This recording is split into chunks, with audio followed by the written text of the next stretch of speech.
Skoda dubbed the Twindoor, a tailgate that could be opened as either a saloon-style boot or a full liftback, making it as prodigious a handler of luggage as it was knees and feet. Accolades followed, bolstered by the decision to add an extensive list of optional extras to the Superb's already generous kit list and higher trim levels. Skoda has cemented this approach with the latest version. Where previously it was recognizable as a flagship for its incontrovertible size, the new, sharper-suited Superb is intended to fill out the roll-on style, too.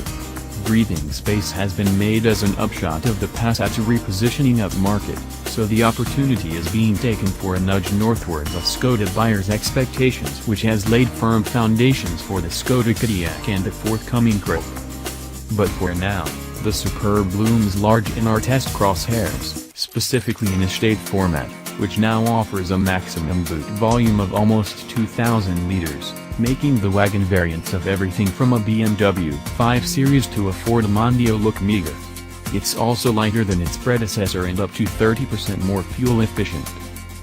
The hatchback starts at just over £20,000, with the estate incurring a £1,280 premium, a price calculated to have Ford and Vauxhall staring nervously over their shoulder.